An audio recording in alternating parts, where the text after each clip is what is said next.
Olá, bem-vindos à Escola Extrajude.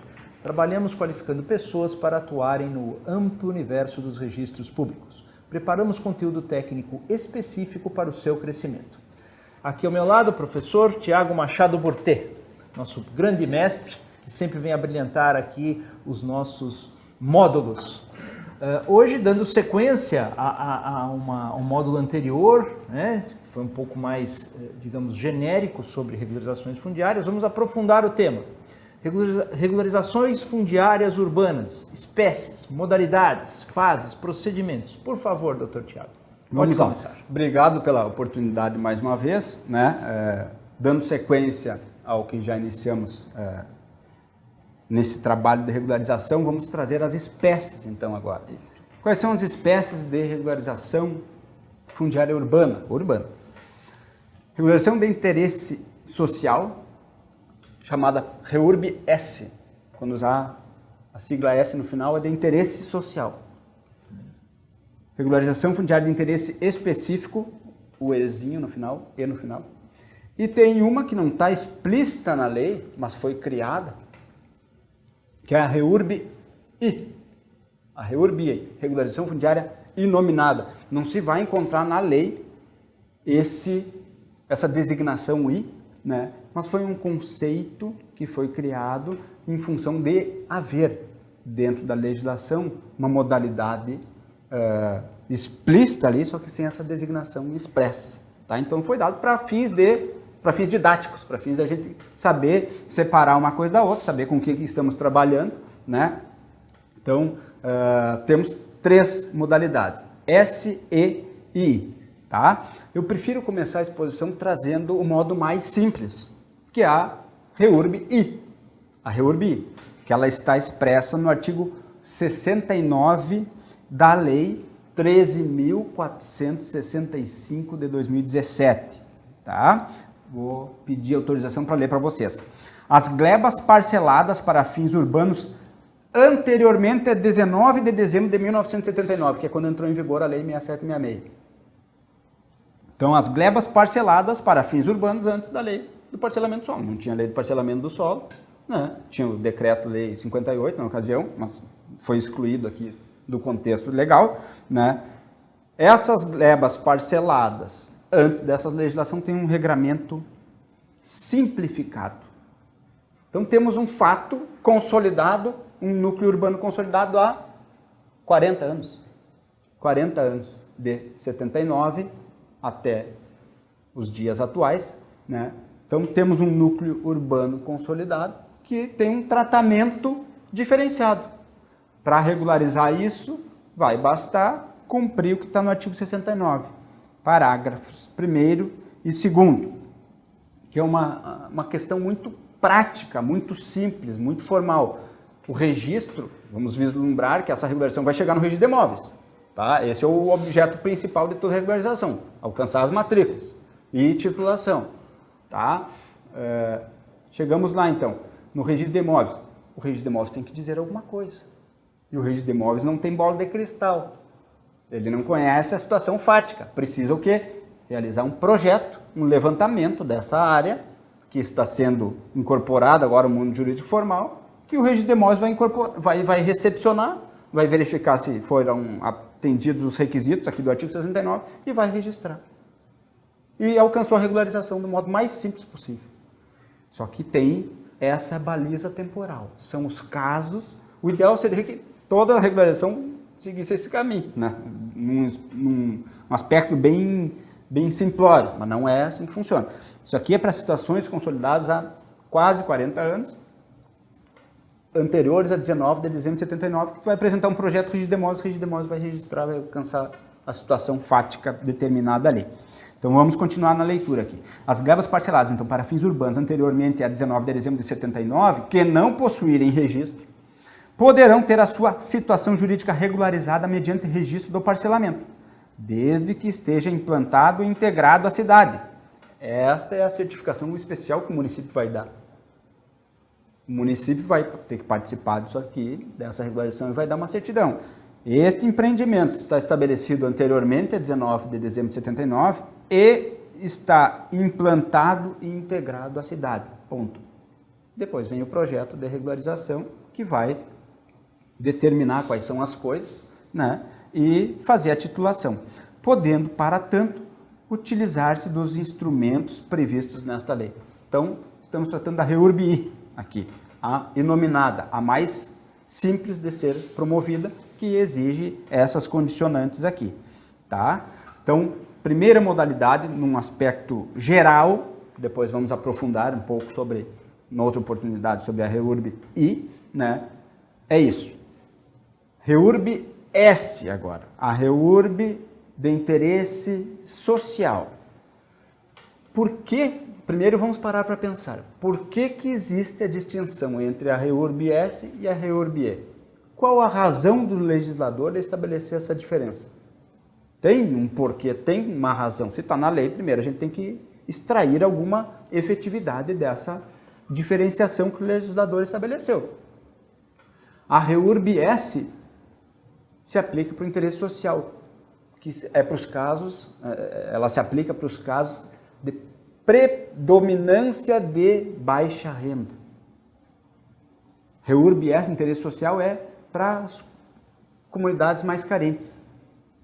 Predominância de baixa renda. Pode até ter inserido ali no meio aquela função de uma padaria, um mercado, etc., um açougue para atender a vida daquela comunidade, tá? Mas, ou até ter uma moradia que não se enquadre no conceito de REURB-S. Pode ter uma casa boa estabelecida ali no meio, uma ou várias, né? Mas que predominantemente naquela regularização haja o interesse social. Daí vai ser aplicada a REURB-S. E ela tem, portanto, a razão de existir dessas diferenças. Por quê? Porque o tratamento que vai ser dado para os beneficiários. Na REURB-S, o beneficiário não participa, tendo que arcar com infraestrutura, por exemplo. É o município que vai entrar com a infraestrutura. Na REURB-E é diferente. Na REURB-E de interesse específico, permite a regularização, mas vai exigir uma contraprestação daquele beneficiário. Ele se beneficiou daquela regularização, de todo o contexto que está estruturado ali, né? E, de consequência, algum retorno ele vai ter que alcançar. Tá? Então, aí talvez seja um dos embaraços para a aplicação de uma REURB-E, quando os beneficiários vão se omitir da sua obrigação, né, de arcar com eventuais custos de regularização, inclusive na REURB-S, trazendo para vocês a isenção de emolumentos, para os casos que estão explícitos na lei. Não são todos os casos, mas para os casos que estão explícitos na lei, há a isenção de emolumentos. Na REURB-E não existe isso. Tá? Então, essa distinção que o legislador fez foi para privilegiar quem é de baixa renda. E o que é baixa renda? O que é baixa renda? Questão interessante. Para essa legislação própria, são aqueles casos que estão enquadrados em até 5 salários mínimos. A renda familiar. Renda familiar de até 5 salários mínimos. A própria lei traz A própria lei traz isso. Tá? Podendo ser estabelecido pelo município um tratamento diverso. O município pode utilizar outras legislações para aferir essa situação. Tem legislação federal que pode trazer isso aqui também, limitando mais ainda a caracterização da baixa renda, até 3 salários mínimos. Tá? Então, de regra, pela Lei 13.465 e o seu decreto, até 5 salários mínimos caracteriza a predominância da baixa renda. E, consequentemente, a REURB-S. E, por exclusão, a ele.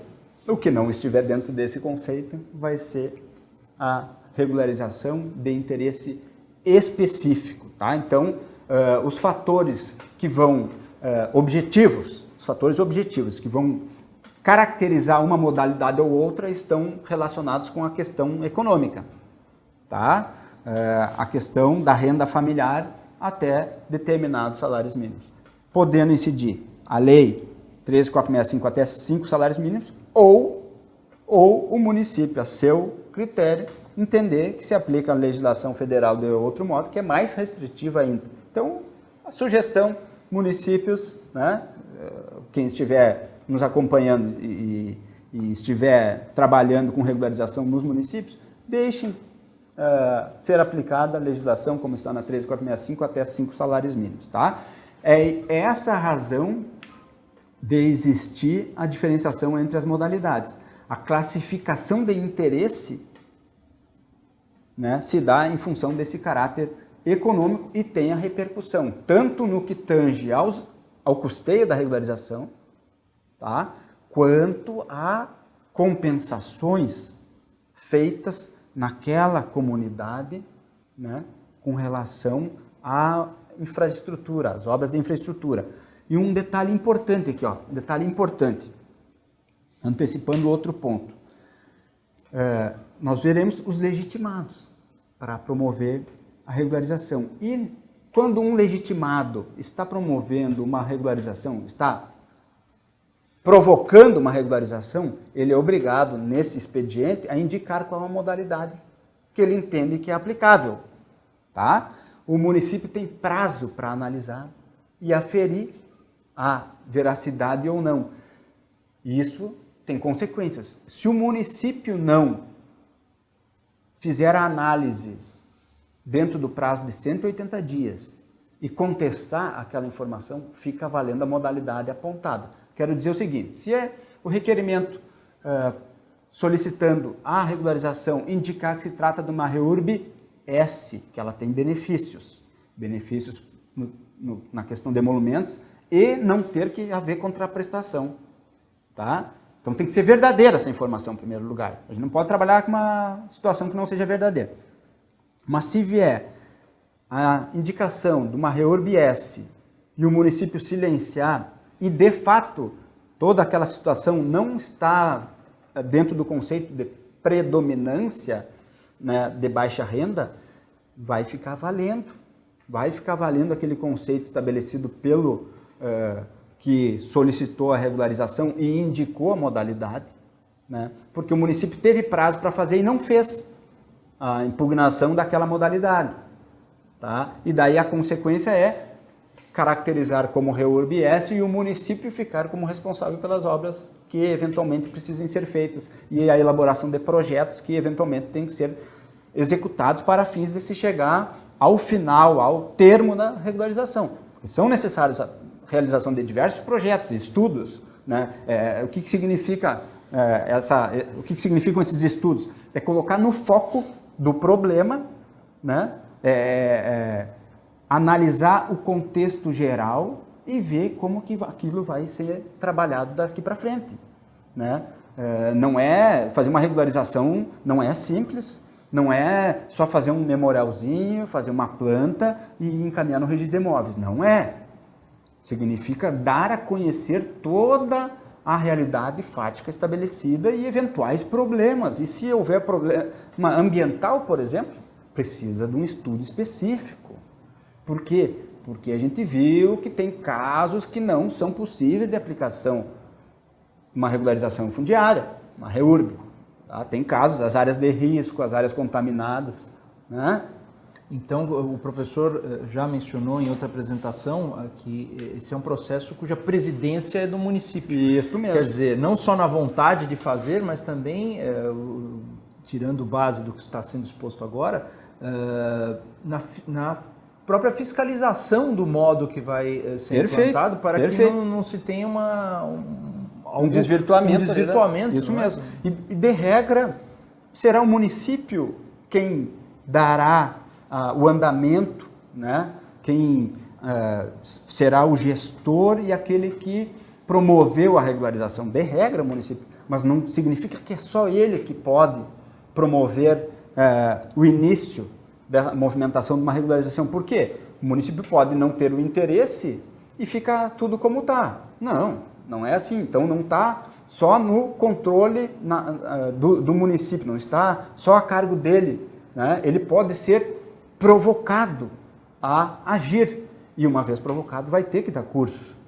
Tá? E quando provocado por terceiros, os legitimados, por exemplo, os ocupantes, os moradores, ou até uma associação de moradores, ou Ministério Público, ou Defensoria Pública, né? Aquela indicação da modalidade tem que ser aferida pelo município, para ver se é verdadeiro ou não, porque tem consequências. É isso que queremos deixar claro nessa apresentação. Muito bem. Tá? Numa REURB-S, por exemplo, cabe ao poder público implementar a infraestrutura essencial, os equipamentos comunitários, as melhorias habitacionais. Na REURB-E e na I, não. Então, aqui, Tá. para que fixe, o aluno tenha a possibilidade de fixar melhor esse conceito. Infraestrutura, comparativamente, na S, na E e na I, como que se dá a infraestrutura nessas três modalidades? Qual a diferença?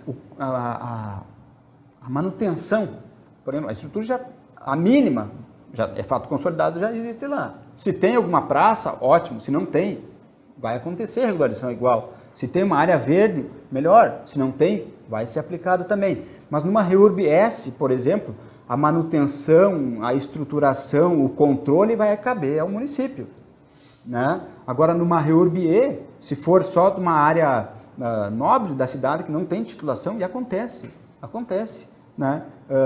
Os moradores, aqueles beneficiários da regularização, vão ser os responsáveis por implementação de melhorias, por exemplo, tá? Então, tem essa questão econômica relacionada com as modalidades de cada regularização urbana, que, como o amigo Rubens lembrou, o município é o presidente do procedimento, mas não significa que só ele que tem a legitimidade de estabelecer o andamento, a criação desse procedimento. E quando vier de terceiros, ele tem que estar atento. Tá? E tem que ser uma informação sempre verdadeira.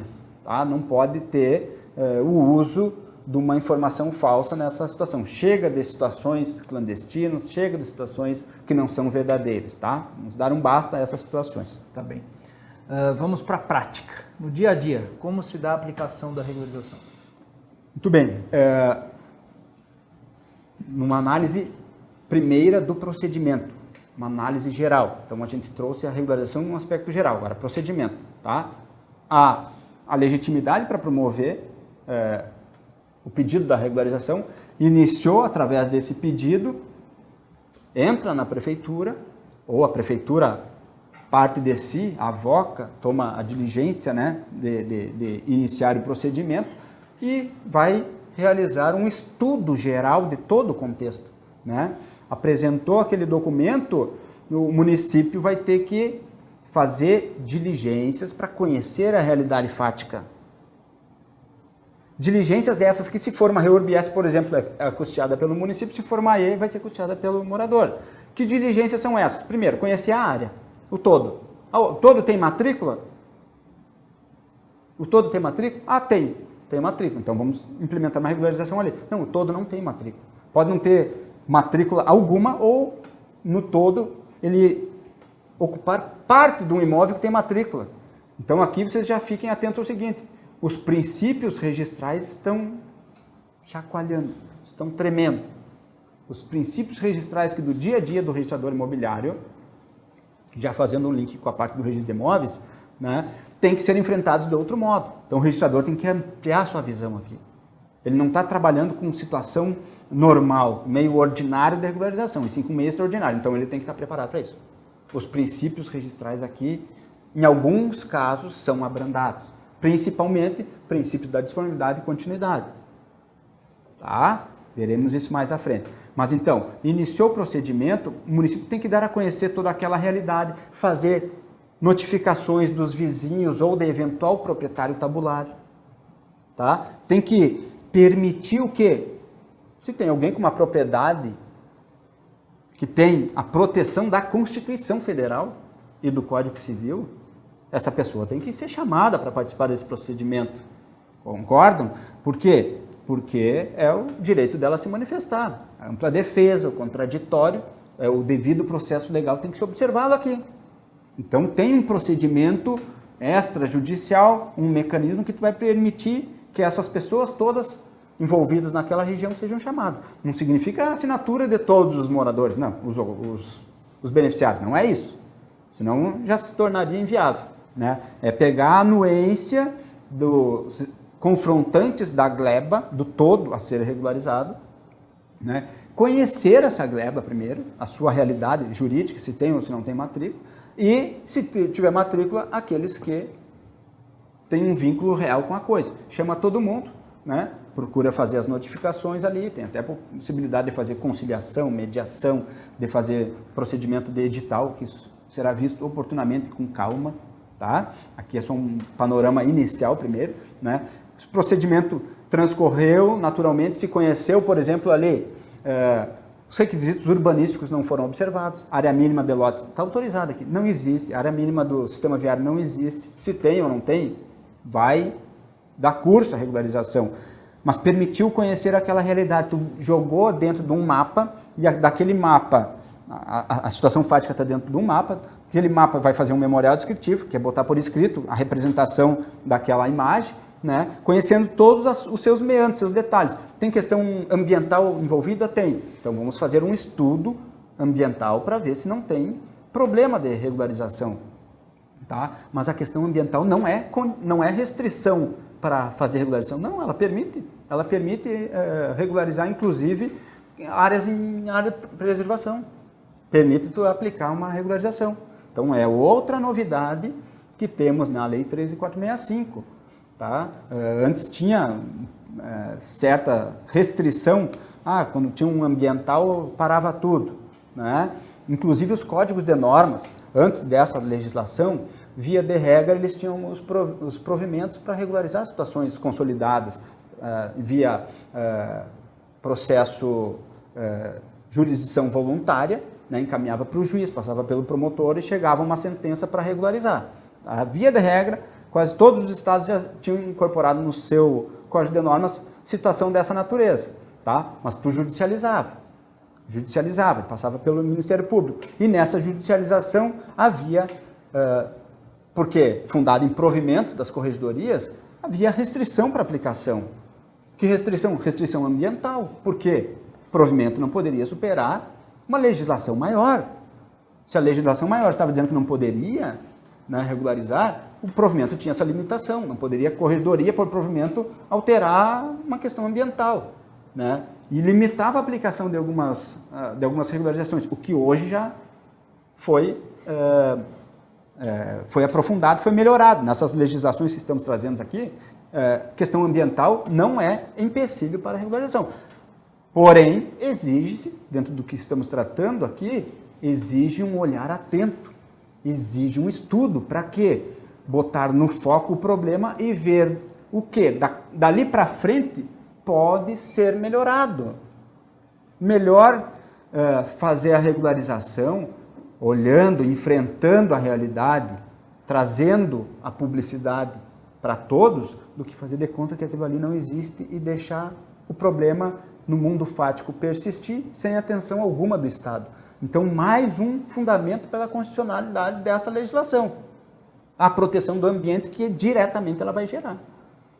Do modo como está hoje, a proteção é via processo judicial, né? Uma intervenção do Ministério Público ou de algum outro legitimado, né? Aqui é trazer a realidade, abraçar ela, né? e permitir que o direito possa proteger. Mas o fato consolidado vai ser recepcionado e vai gerar registro. Então, feito todo esse controle aqui, esse conhecimento da situação, preparou os documentos, chega ao cabo dessa regulação, vai haver uma aprovação do município. Uma aprovação. Então, no artigo 3º, parágrafo 4º do decreto 9.310 de 2018. Vai ter uma aprovação municipal daquele projeto que vai gerar o documento hábil para registrar no registro de imóveis. É bem simples e lógica a questão. Bota o problema no foco, enfrenta eventuais problemas, pensa o que pode ser melhorado, dá tempo para a melhoria daquela situação, né? A regularização vem para isso, para dar fôlego, para dar tempo, para botar o problema no contexto do direito, né? E poder dar um curso a isso. É melhor aplicar do que deixar tudo como está, sem a atenção necessária. Aprovou, levou para o registro de imóveis, está concluído a regularização. Vejam, não tem mistério. Não tem mistério. É possível regularizar, tá? Só depende do quê? Como a gente disse na outra exposição, depende de vontade. Depende de conhecer minimamente essa legislação e trabalhar, tá? E esperamos contribuir de algum modo para isso, tá? Vamos lá. Deveres de todos. O poder público e os beneficiários, dependendo do tipo, da modalidade de regularização, vão ter que fazer investimentos em abastecimento de água, esgoto, a questão da energia elétrica, de águas das chuvas, na questão ambiental. Todo esse contexto vai ser conhecido e melhor enfrentado, tá? O que precisa fazer é materializar o fato e botar dentro desse projeto. E esse projeto vai ser registrado, tá? Então, com base numa dessas modalidades que a gente pôde ver nesse momento, tá? E há casos de... é possível haver uma reurbanização mista?